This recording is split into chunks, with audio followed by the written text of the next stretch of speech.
the Dialed In Angling podcast presented by Strike Master Augers, Onyx Fish, Arneson's Rocky Point Resort, and Visit Cook County. Well, this week I am super pumped to have my next guest. The guest to the podcast this week is Hunter Nitti. He's a tournament angler. He hit the scene running last year, winning Angler of the Year at the NWT and the NWT circuit. That's a walleye circuit. I've known Hunter since he's been a little kid. Obviously, I've guided out of Nitti's Hunter's Point Resort on Mille Lacs since I was a kid. Since I was in high school, I started fishing out of here. Hunter, welcome to the podcast, buddy. Hey, Tony, thanks for having me. I'm excited to be on here, and just happy to see where everything's gone, and it's been great. Always pulling for you, buddy. I know you fished tournaments for a long time. Like me, I started fishing tournaments when I was like 12 years old on this lake. And, I've known Hunter since he's been a little kid. Hunter was always the kid at the dock, fishing off the dock, talking to me about fishing, running around the resort all summer long here at Hunter's Point. And it's super cool to see you hit the ground running and to see you have the success that you've had so far. I couldn't be more excited for you, buddy. What was it like last year? I know it's, you're nervous. It's your rookie year. You're going into tournament situations in lakes you've never fished before. What was sort of your mindset? I know you've had some tournament success with your dad, your Uncle Tony in the past, but doing it on your own is a whole different ball game. I know, just watching you last year and the success you had, I was pulling for you, man. Still am. Yeah, it was a great year, and it was very nerve-wracking going into it. You had to, most of the tournaments I was just kind of hoping that we did good, and we fished as hard as we could. We pre-fished as hard as we could. We spent all day on the water, and we it just all came together. Hard work really pays off, and I noticed that last year. You didn't really know what to expect throughout the tournaments. As you started doing good and Team of the Year was or Angler of the Year was in the works, it started to get really nerve-wracking, especially when you got guys like Eric McCoy and Tom Wynn and Dylan Nussbaum chasing you down. It's super nerve-wracking, but it was a lot of fun. It was a great year. I learned a ton, and I can't wait to bring it into my career, all the stuff that we learned throughout the year. Yeah, I can only imagine, I know what it's like fishing tournaments.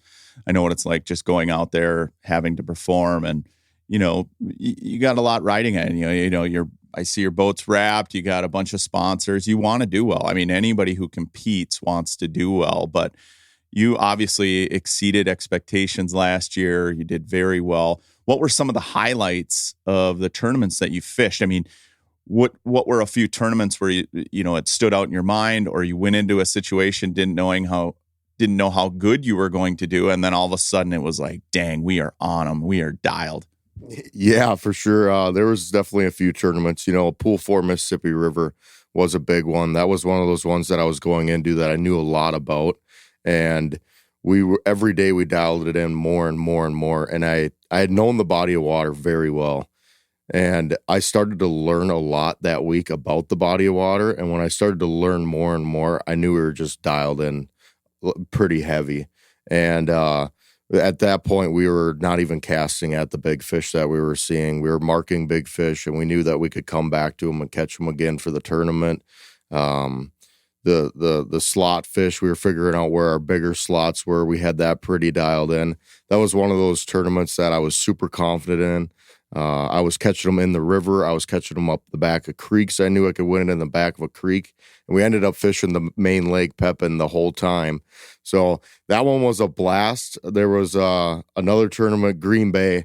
Green Bay was insane. That was one of those tournaments I didn't know how well I was going to do.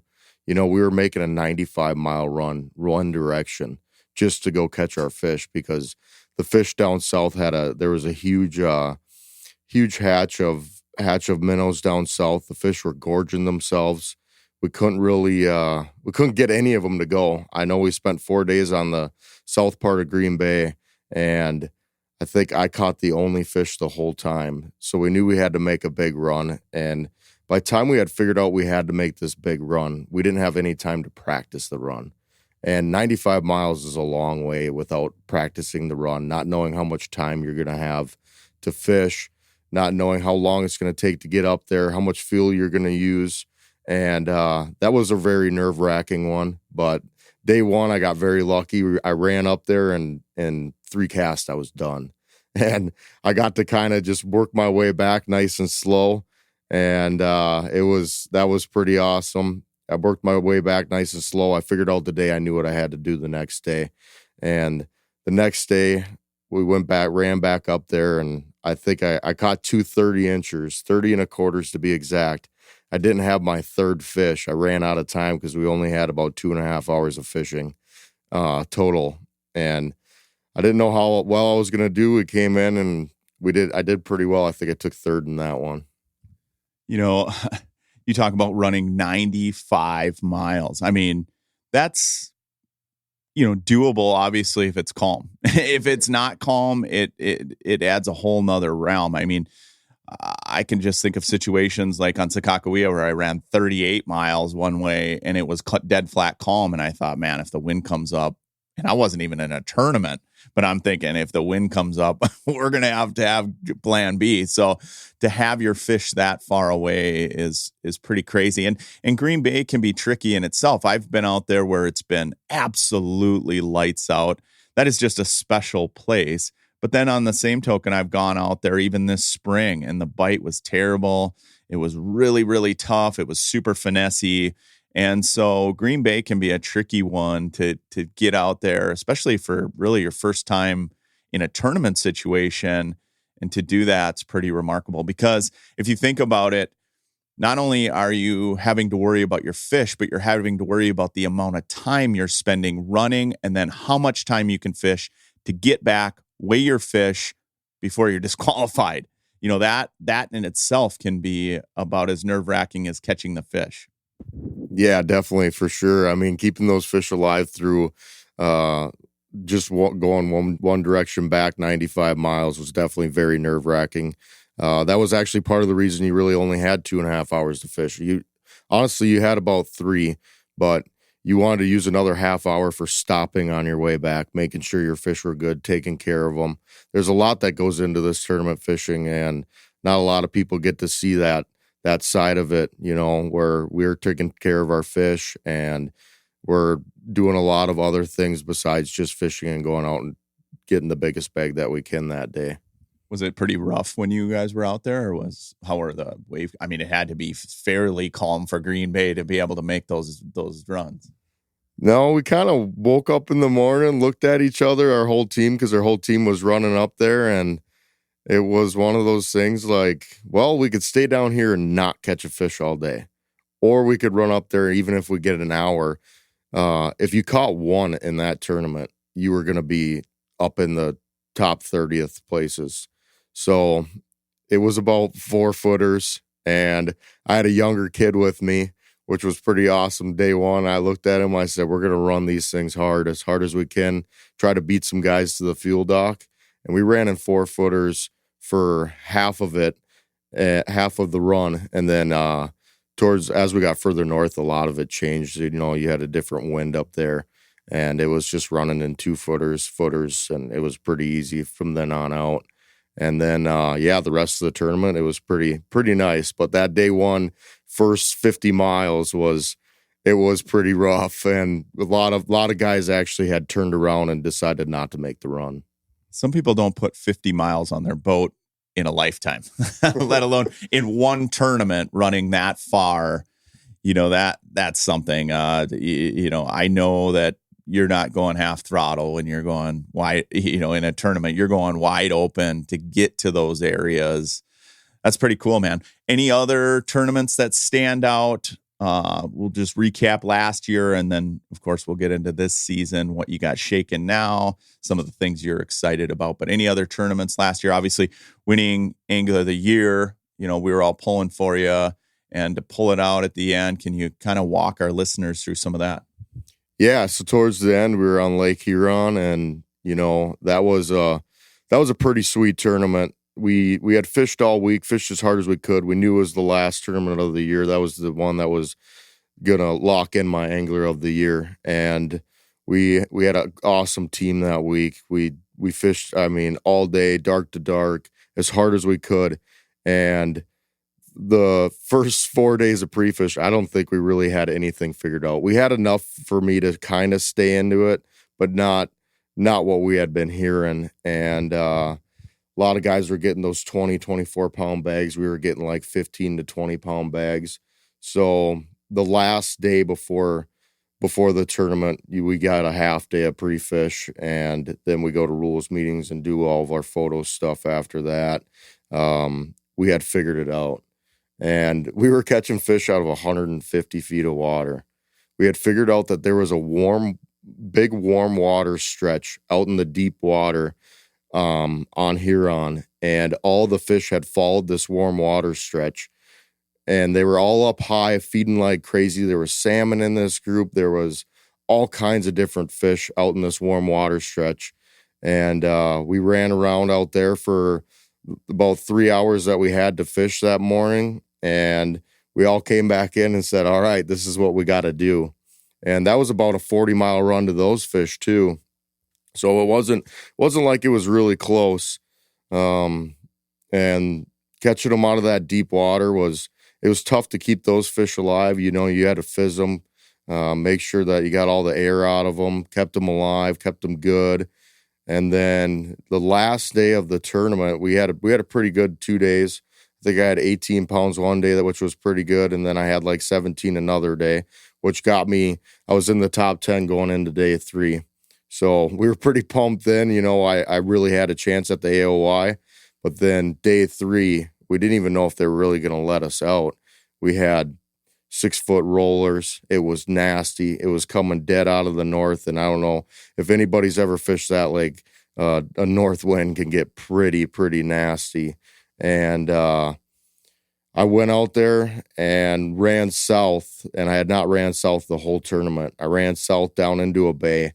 I figured that if I could just get into some calm water and fish better and more efficient than everybody else, that I would have a better chance. And I think I figured I needed about 15 pounds that day to lock it in. And I went and got 15 pounds, but all the other guys ran into the rough water, and I was totally wrong that day. Those guys absolutely beat the living tar out of those walleyes out in that deep water. I think that deep water was very clear, and when we had those calmer days, they were seeing the boat and spooking a lot more to certain things. And when you had that little bit of, or that big wave on top of the water, they weren't really spooking from anything. There was nothing that could spook them. Those waves were more than the boat could do or your bait could do falling down on them. So that was they beat the tar out of them, but we came in and we just barely snuck out an AOI off of the 15 pounds we had that day. That's cool. Yeah. I mean, it's a big gamble. You know, you always, you make a decision and you live with it. And luckily it worked out for you. I probably would have done the same thing. I mean, that, you know, I've been out to Lake Huron. That's big water. Any of the Great Lakes you're fishing can turn ugly very, very quickly. And yeah, you got to make a decision and you live with it. And luckily it worked out for you. You know, you got Angler of the Year. Pretty awesome considering the talent of anglers that are in the NWT these days, and how technical these anglers are and how dialed in they are. So congratulations on that. What are the plans for this year? I've seen, you know, some Facebook posts from you, some Instagram stuff where, you know, you've been out obviously fishing tournaments and done well, not only in the NWT, but the MTT. You've been fishing some of those, but also you've been chasing some big fish. So what are you excited about this season? Not just tournament angling, but just anything in general. I know you like getting after big fish, like all of us. You know, when I get a day off, I do the same thing. You know, I know coming up this week, I'm taking my son Robbie out. We've got a couple new lakes on the horizon that we're always searching out. But what drives you? What motivates you this season? And what are you most excited about? Yeah, you know, my favorite thing all time is, you know, when I was younger, I loved going out and just catching fish. And now I love going out and chasing big fish. You know, we chase these big fish bites all over the state, all over the country, and it's just a blast, me and my buddies. You know, my buddy Isaac Lack, it's just won the AIM championship out on Lake Superior. And he that week after, he was coming over to Mille Lacs to guide, and he stays at my cabin. Well, the whole week, me and my buddy Big Mike, we were bugging Isaac, hey, let's go back to Superior for a day. You know, it's only about an hour 15 from here. And we bugged him, and we finally went back. And the day we went back, I think we had like 6 over 30. We had probably 8 or 9 over 29 and a bunch of 28s. And I cannot wait to go back there. It was just a blast. Yeah, Lake Superior special. You know, I don't live very far from Lake Superior, and every time I go there, it's super intriguing to me. You know, it's been a while. This year, with Visit Cook County being a sponsor of the Dialed In Angling podcast, I'm actually going to go up there, not only fish Lake Superior, but fish some of the inland lakes way up in Cook County. And I know they've got some real gems up there. I really am looking forward to getting my boat up there. You know, I really haven't fished Superior that much, especially now that I have forward-facing sonar. Most of the time I'm out there, I was chasing lake trout or whatever. I am really looking forward to getting up there with forward-facing sonar, not only hunting down, you know, big walleyes, but big lake trout. You know, I'm hoping to do this trip in August. We're going to do a complete podcast up there in Cook County. And when I saw your pictures from Lake Superior, I was so geeked up. I'm like, I gotta get up there. Yeah, no, it was awesome. I mean, those fish are amazing. They're beautiful fish. They were absolutely everywhere. I think it's kind of one of those gems that really has not been unlocked yet. And it's incredible. I mean, there's so much water up there, and there's so many walleyes that those 30 inchers are just everywhere, and who knows what else is out there. Visit Cook County, Minnesota, a year-round fishing destination like no other. Spring brings steelhead and smelt runs along the Lake Superior shoreline. In summer, cast for walleye, lake trout, and northern pike in the region's inland lakes and rivers. As the leaves change, so does the fishing, with fall offering some of the best lake trout action around. When winter settles in, grab your gear and head out for ice fishing in a true northern wilderness setting. Whether you're an experienced angler or just discovering the joy of casting a line, Cook County has a spot and a season for you. Learn more and start planning your fishing trip at visitcookcounty.com. onX Fish is the best tool I have ever used for finding new lakes to target. Download the app today to get fisheries information in the state of Minnesota and Wisconsin, along with research tools for serious anglers and beginners alike. Filter lakes by species, trophy only, keeper fish, abundance, or all of the above. Plan which lakes to fish with the app, navigate to the accesses, and once you're there, use the onX best-in-class weather imagery and fishing hotspots to catch more fish. onX Fish is a phenomenal tool both on and off the water for discovering new fishing opportunities, many of which you would never known existed. onX Fish, the app that is changing the game on ice.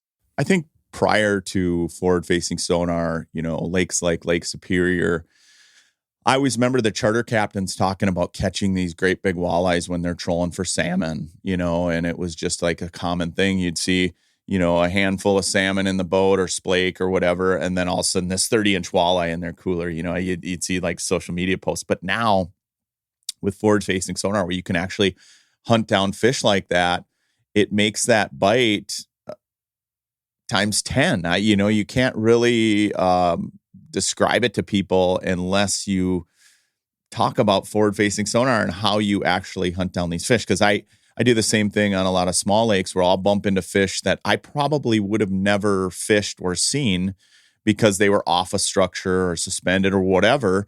I'm targeting fish way different now than I was even 5 years ago. And, you know, let's talk forward-facing sonar, because I know that's a big part of all of the tournament anglers. I mean, everyone's scoping fish now. You know what?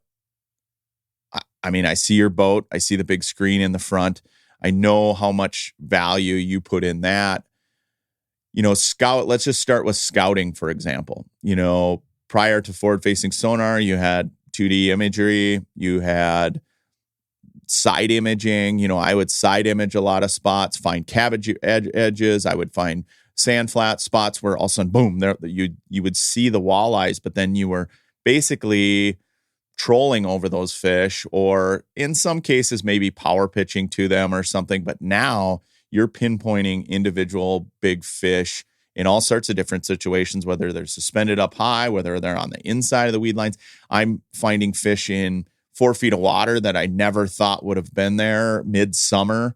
And so how is your mindset, let's say, when you're going into pre-fishing? Are, your scanning techniques, what drives you and how do you approach that? Yeah, for sure. It was totally a different ball game back in the day when we didn't have forward-facing sonar. Yeah, you ran around. I can't even tell you how many waypoints I have on Mille Lacs, let alone, YouTube. I'm sure it's just crazy. Just us side scanning for days, trying to find these rock lines with the sand or the weed lines and marking them perfectly. And now we don't even do that, and we don't even 2D. We used to roll up on all the humps 2D, see if there was a few there, and who really knew how many were actually there when we actually seen fish on our 2D there. And now it's a totally different ball game. You just roll up onto these spots, you throw the forward-facing sonar down on your trolling motor, and you cruise through them. And now you look for certain fish. We learned a lot, like how the big fish react. You roll through these spots, and you see a lot of fish, but if they're not doing what big fish do, you go to the next spot and see if you can find some fish that are doing what big fish do, and that's kind of how you pick out the big fish. And lots of times, a lot of people can tell how big they are on the screen just by looking at them or how big they are just by looking at them on the screen. But it's crazy what these fish do and what we thought they did back in the day, and we were totally wrong. We were totally off. There was a few things that we were right about, but we were better off doing this. We were better off doing this, and we had no idea. If somebody would have ever unlocked what we know about these fish now before forward-facing sonar, it would have been absolutely crazy. They would have won every single event. Nobody would have stood a chance. It would have been just crazy. And now going into tournaments, all we do is pull up on spots, throw the forward-facing sonar, look for fish, go to the next spot, throw the forward-facing sonar, look for fish, and just constantly keep that trolling motor down in the water. Just grind out a whole area. You could go down to the gravel and fish the whole gravel in half a day, know exactly what's going on down there, and that's a big stretch of water, and every piece of it. Where the 2D was just shooting right below the boat. You had a little cone angle, and you learned a little bit about it. It's just crazy how pre-fishing has changed. Yeah, I think of a couple things that really stick out in my mind is, I always thought when it's windy and fish are up on structure, they're hanging there and they're just sitting there. That's not the case. They're always moving. They're always swimming. The other thing that really opened my eyes when I really started getting good at forward-facing sonar is how the fish sometimes don't relate to structure. They're off structure, or they're way up in structure, where I always thought the only way they'd be way up in there is if it's windy.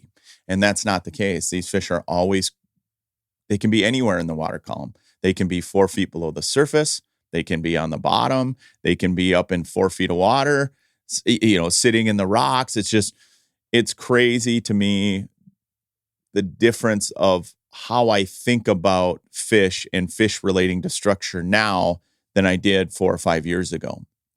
The other thing that I guess all of us, anybody who uses forward-facing sonar, realizes how spooky the fish are. So some of the spots that we'd roll up on fish, let's say on the mud flats on Mille Lacs or on Leech Lake on some of these humps, and you'd drive over the top of them with 2D, right? And you'd mark 4 or 5 fish, and you'd pitch on them with a jigging wrap or whatever, a bob or whatever, power bobbering. to realize that there is way more. If you're seeing, 4, 5, 6, 7, 8 fish on 2D sonar, there's way more there. Or even if you're seeing 1 or 2, because most of the school is spooking.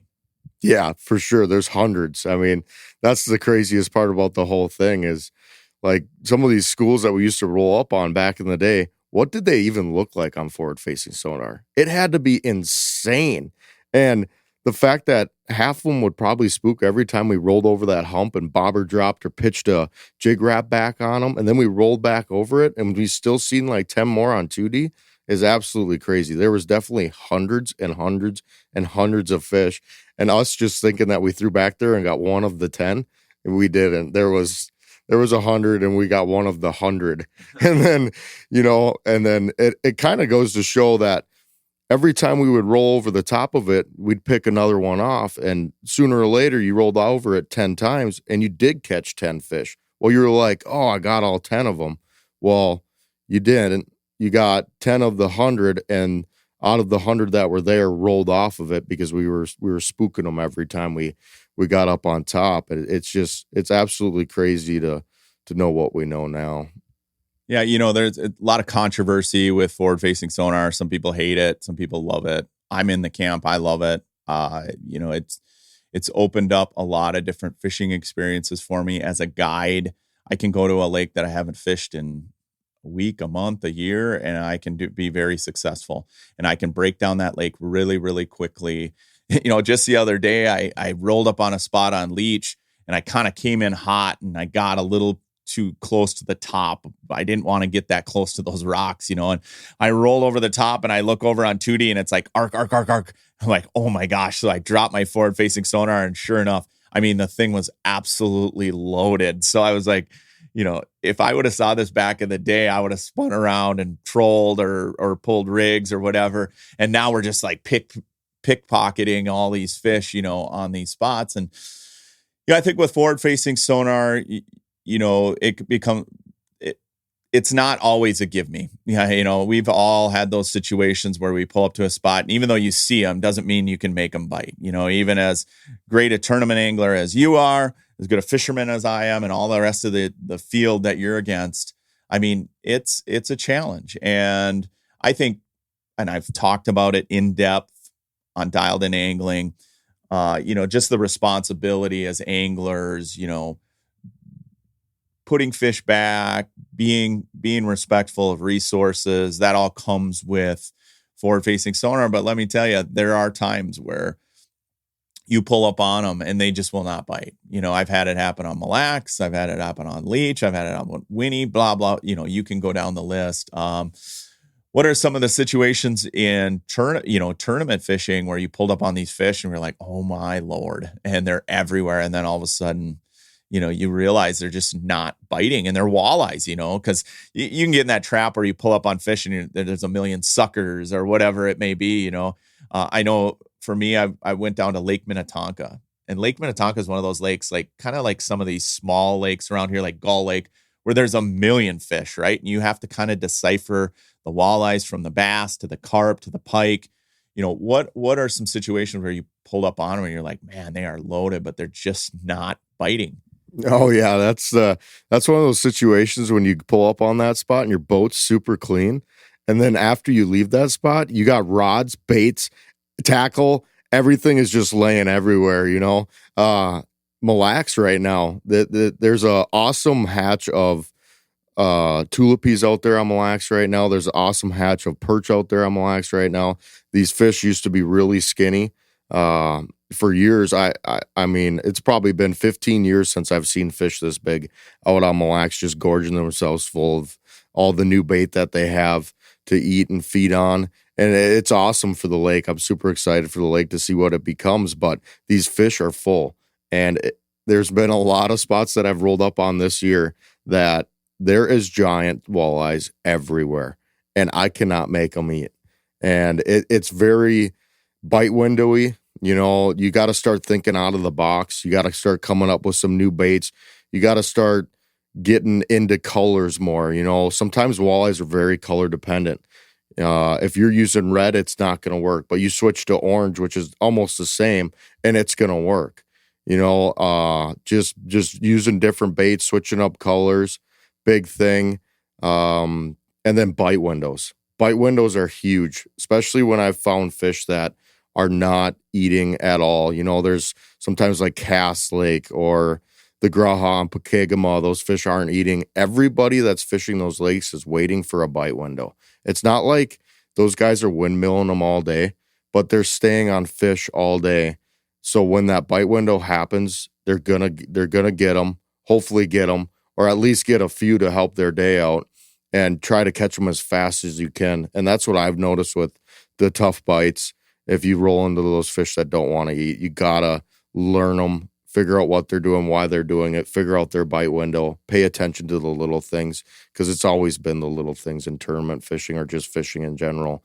I mean, it's not something crazy that we're coming up with. It's just the little things that we're tweaking and figuring out to get them to eat. Definitely the little things. I'm a huge color guy. Even jig head colors, versus your plastics versus whatever you're using, crankbaits.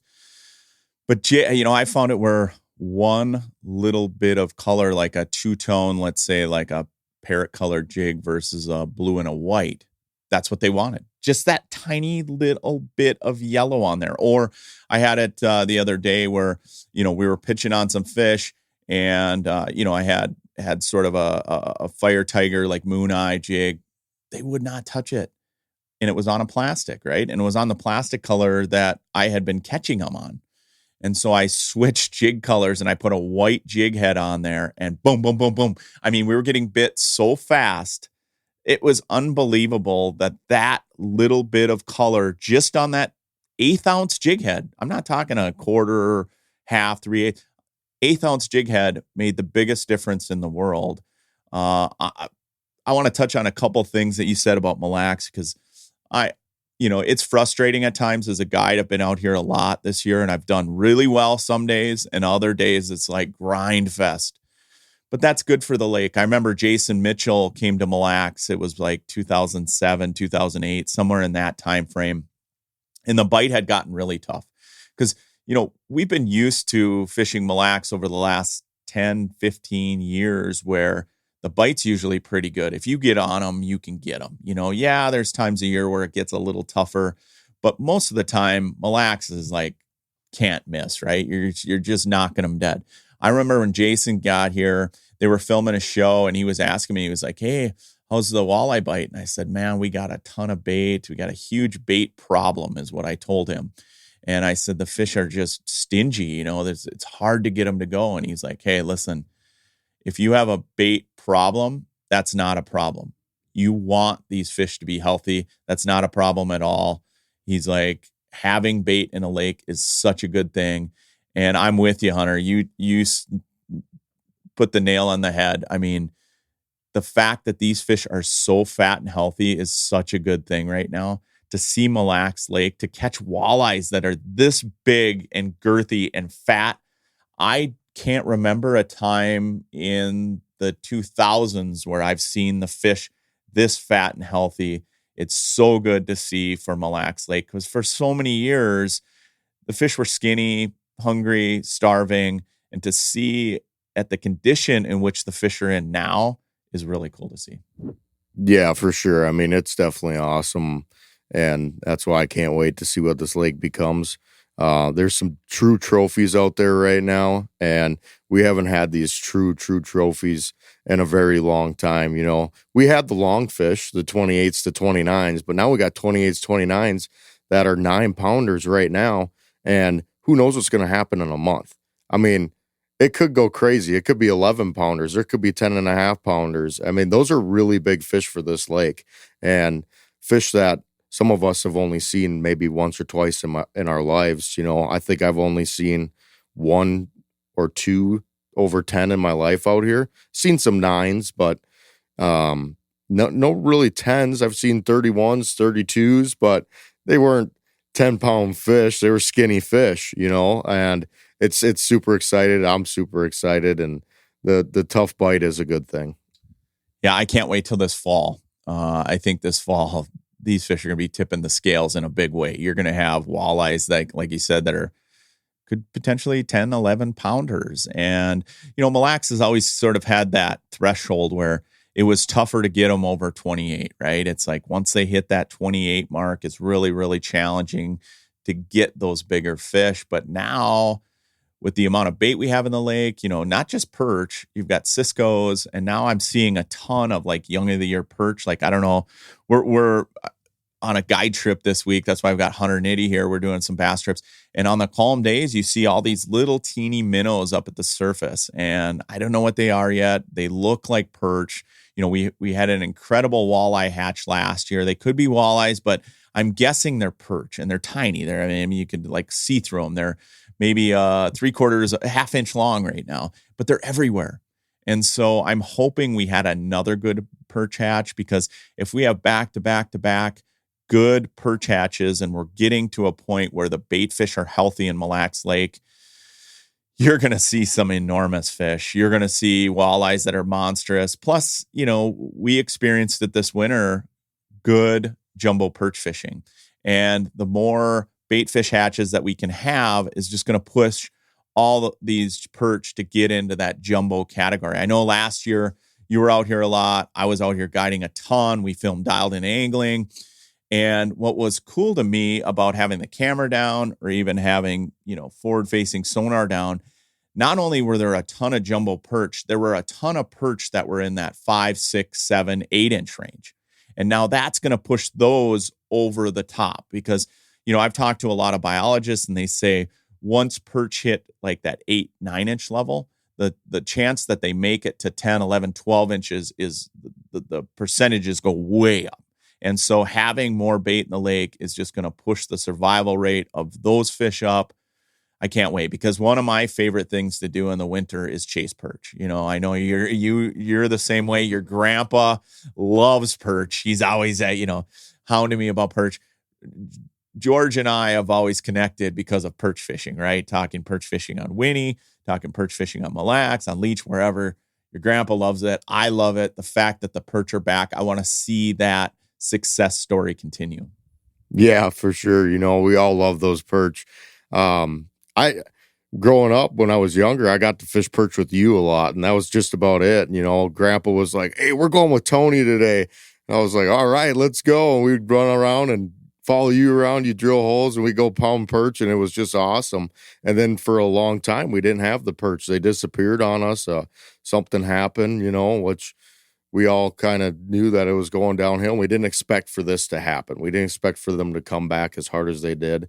And I was like a kid in a candy store all ice season. I never left. I usually make a bunch of trips to like Fort Peck and all these other places to go fishing. I never had a reason to leave. I woke up every day with a smile on my face saying, "Oh, we're going to go pound big jumbo perch today."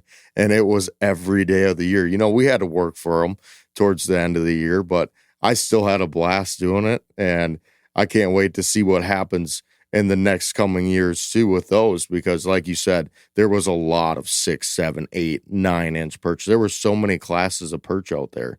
It was incredible, and they're all just, I think if it really works out, we're going to have a really good next 10 years of perch fishing. Yeah, I think so too. I remember the early days of hunting down perch in my guide career. I used to chase walleyes in the morning, go chase perch all midday, and then go back walleye fishing, and made for like the best ice guiding you could possibly think of. And I remember dragging your grandpa out of the kitchen at Hunter's Point, like, "George, the perch are biting. Put the spatula down. Let's go catch perch." And your grandpa's always up for it. He's always out there like a trooper. I remember just drilling holes, and it was nasty cold, and he didn't care. We'd land on those Christmas trees of perch, and it was just like one after another. I got to relive that this year, where you absolutely land on them. I know, mutual friends of ours came out fishing. They fished with you. Marcus Quam came out, fished with me. I had countless customers that I took out this year that I hadn't seen in years, and it was a lot of it had to do as, they loved perch fishing. And so my phone was ringing in the sense where they're like, "Hey, heard the perch are back." And I was like, "Dude, I can get you on them." And it was really fun to do that. Yeah, there were times where you had to work for them, or perch are like walleyes or any other fish, they get in moods where they're negative or neutral, and you kind of have to work through some of those days. But we had way more better days than we had tougher days, and it was really cool to see. I'll be curious to see what it's like this next winter, but I think really over the next few winters, Mille Lacs Lake is in a great place. Not only do you have a ton of perch, you've got a ton of great, healthy looking walleyes. And then you have this record year class of walleyes coming up. Last year when we were perch fishing, it was like some spots you couldn't get away from these 6, 7, 8, 9-inch walleyes, these young of the year walleyes. Now this winter, they're all going to be in that 10, 11, 12, maybe 13 inch. And then the following year, all those fish are going to be, part of that spawning stock. Some of the females are going to start spawning. You're going to have some of the males that are kind of in that eater class. It's really cool to see this lake right now, to see how healthy it is. And we're doing bass trips this week. We've got a whole group. We got 8 boats going out. We had them out yesterday, today. Some are from California, some are from Arizona. The bass fishing's pretty off the chain as well. I have been just throttling them this season. The bass bite has far exceeded my expectations, considering the amount of bass pressure that's been out here every single day. Yeah, for sure. I mean, there's been a lot of bass pressure out here this year. There's a lot of guys running around. The public accesses are full. I haven't really got to fish the bass as much as I wanted to this year, just because I've had tournaments going on and been running around. But this week we're fishing bass, and it has been absolutely incredible. Yesterday was just one of those lights out days. You couldn't do anything wrong. Any bait you wanted to really catch them on, we were catching them on, top water, jerk baits, swim baits, tubes, everything. And just one after another. And it was super incredible to see. The bass are super healthy. The bite's super healthy. What an incredible fishery this is turning into. But yeah, there's a ton of bass fishing around. I'm pretty sure everybody's having fun. There's guys coming from all over. We got guys from like Arkansas, California with us this week, and they're all like, man, this is crazy. This is awesome. They've normally came in the fall when it's really crazy. And I never would say, hey, don't expect what the fall is, but it's pretty good out there right now. Yeah, it's killer. Hey, let's just get back into it quick. We're going to wrap this up shortly. We got to get on a guide trip. We've got about 15 minutes before our customers hit the dock. What are you most excited about in this upcoming season? What are you jacked about? Is there some tournaments coming up that you're excited about? Is there some trips you're going on that you're just absolutely geeked over? I know, like all of us, in addition to tournament fishing, I know you like to get out and fish different bodies of water. What is on the horizon for Hunter Nitti here over the next few months? Yeah, so we got a couple more NWTs left, and the championship on Green Bay, which is going to be absolutely awesome. That's going to be a big fish whale fest. I mean, they're going to see some crazy big bags. I'm pretty excited for that. We got some more MTTs, Minnesota Tournament Trail tournaments coming up. We got tournaments coming up on Lake of the Woods. That is probably my favorite thing of the whole season. Favorite tournaments of the whole season. Just go beat on big fish, catch as many big fish as we can. And that's one of those tournaments. If you don't have all 30 inchers, you're probably not going to win, or you better have 4 big 30s and a 29 3/4. If it's a 29 1/2, it probably isn't going to cut it. Lake of the Woods is a special place. I cut my teeth in guiding up at Flag Island Resort. That's where I started my guiding career. And talk about having something laid out in front of you, have instant success as an angler. I was able to go out there. You'd go to any reef you wanted to, just pound fish. You'd go out to the main basin on the main lake. I could go up into Canada. I spent a ton of time guiding in Canada, kind of figuring out everything from the Northwest Angle to Kenora. I still love going up there. Arneson's Rocky Point Resort is one of the sponsors. If you've never experienced that South Shore, Lake of the Woods, big fish catching, you need to make a trip up there. I know my son and I are talking before he goes back and starts football in the fall here, late summer. We're definitely going to make a trip up to Arneson's Rocky Point Resort, spend some time out on that south end of Lake of the Woods. Every time I go up there, if I'm, the last time I was up there, I was helping some buddies pre-fish, Nick Sakella, Mitch Hackmuller, those guys. And what a ball. I mean, for my son to experience that, like, that's all he talks about is like, when do we want to Lake of the Woods? When do we want to Lake of the Woods? It's such a big fish factory, and it always has been. But now, even with forward-facing sonar, it's an absolute big fish beatdown. And I mean, it puts smiles on my face just thinking about getting up to Arneson's. Yeah, for sure. It is a big fish beatdown. And it's like you go to bed at night thinking about it all the time. There's really no place closer to home that you can do what you can do on Lake of the Woods. And those fish are absolutely ginormous. And you can go out there some days and probably catch 25 overs. We're always pre-fishing for tournaments, so we don't really catch them all. But one of these days I'm going to go up there for fun and just go catch every single big one I can find and see. I remember sitting with my son, and we were catching all sorts of big fish, and he's like, "Can we go get some fish that we can actually keep?" Because we wanted to have a fish fry. Yeah. And I was like, okay, so like hunting down these packs of smaller ones was like sort of anticlimactic compared to what we had been doing all day long, and it was still fun. I love catching fish. I enjoy catching fish. It doesn't always have to be a giant for me. I mean, I love when you hit a school of 35, 40 fish in a school and you cast out and you're catching them every cast. Pretty hard to beat. I mean, Lake of the Woods, as far as a family trip and getting up there and just relaxing and going and catching fish, it's a pretty special destination.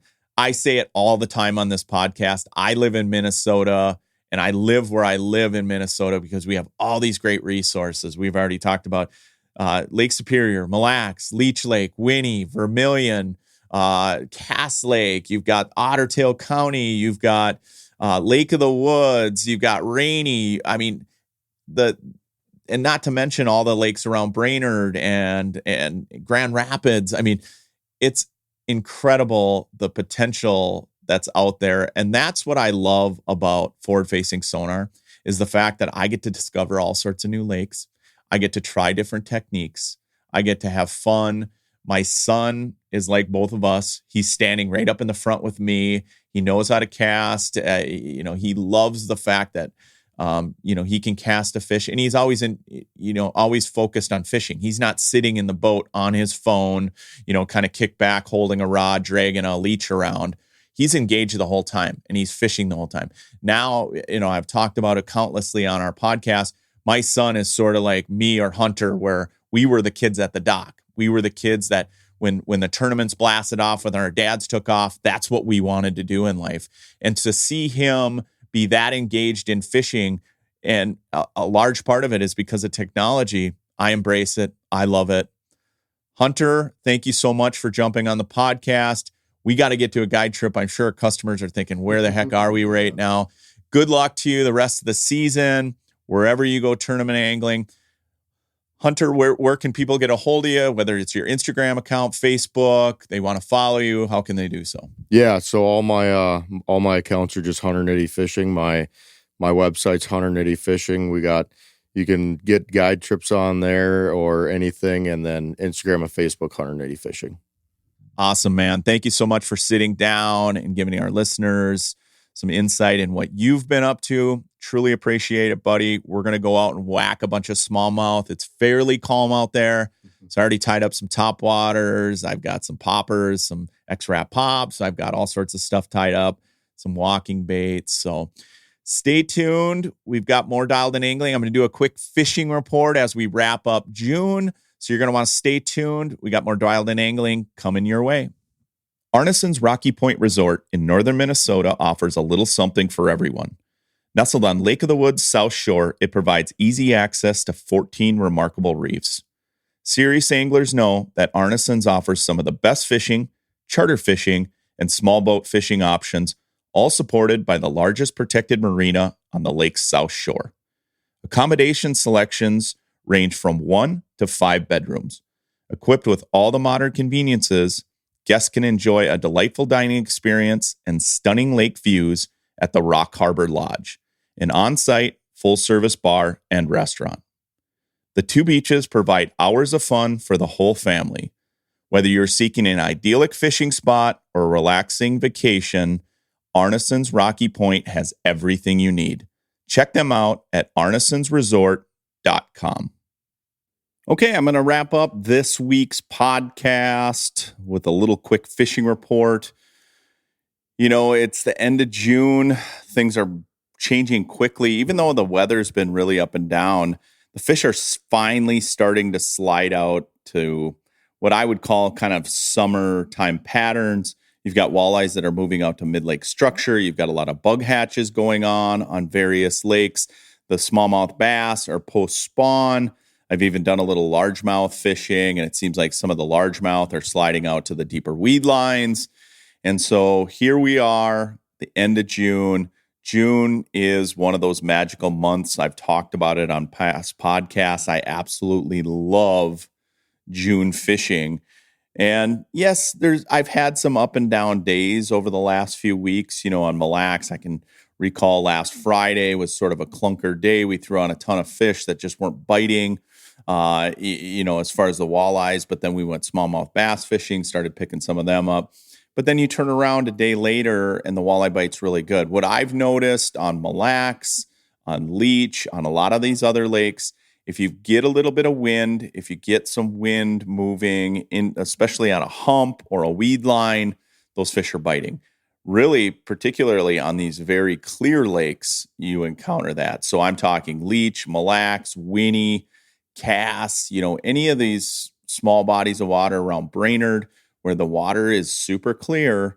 You've got to keep your boat away from the fish. And of course, the wind really helps. If you get a little bit of chop on the lake, that classic walleye chop, you're going to catch more fish. Now, for me, because I am starting to fall into some of these summer patterns, yes, I'm still using some bobbers and leeches, bobbers and crawlers, a jig crawler, but jigging wraps have been really good for me, throwing jigging wraps on fish, especially the fish that aren't biting. Like if you throw your bobber out there, they're not biting, tie on a jigging wrap, number 7 jigging wrap, and, chuck that thing out there and snap jig that. If you've never fished with a jigging wrap, it's one of my favorite ways to fish in the summer. For a long time, I thought jigging wraps were absolutely magical and they worked in any situation. That's not 100% true, but it is true in a lot of cases where those fish are negative or neutral.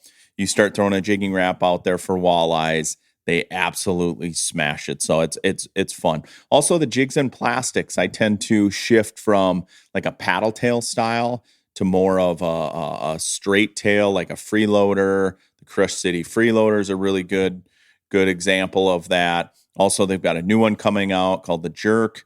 It's sort of a jerk shad style. That fluke style bait on a 1/4 ounce moon eye jig is great. Also, hair jigs, snap jigging, the moon eye hair jigs. If you want to do some snap jigging, if you don't want to mess with live bait, that works in a lot of lakes as well. And then, of course, the Ned rig. The Ned rig looks like, nothing else on the planet. It looks like just a straight-tailed worm. It's basically a jig worm.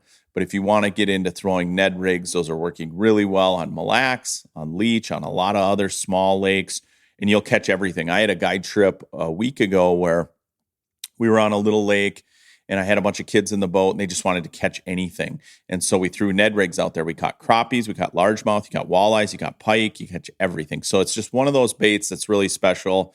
Check them out. Crush City Plastics makes the Ned BLT. You couple that with the Ned head or even just a small moon eye tungsten jig, like a 1/8 ounce, you're going to catch fish. You can just cast it out there and catch anything. I always tell people if they don't have forward-facing sonar, if you just want to go out on a lake and catch fish, position your boat off the weed line, pitch up into the vegetation, and just work the edges of that with a Ned rig. You're going to catch fish. So we are at the end of June. I'm getting great reports from Lake of the Woods. I had some friends and some buddies up there, about a week ago fishing that South Shore out of Arneson's. They did fantastic. I'm hearing good things from Cook County, the guides up there. I'm hearing things all around Grand Rapids as far as the bite still continues to be very strong. Everything was sort of delayed this year, and the typical June bite didn't really start until I would say maybe that second week in June. So we're in that full swing. I would venture to guess that this bite's going to continue well into July here, just because surface temperatures are still kind of cool. Vegetation's a little bit behind. You've got a lot of factors that factor into that. Bugs on big lakes, any of these bug hatches really drive fish movements to areas, whether it's walleye, smallmouth bass, whatever, because it's driving the bait fish to those areas. So we're starting to experience some of that. I know when I was on Leech, there's a big bug hatch coming. The bugs were everywhere. I was on a small lake too that has typically a decent mayfly hatch. I could see them on my graph. They were coming. Mille Lacs Lake, same thing. So get out to some of that mid-lake structure, bobber fish. You can still rig, you can pull spinners, you can pull crankbaits. This is the time of year that there's no wrong way to fish. Hunter and I kind of alluded to the smallmouth bass bite on Mille Lacs.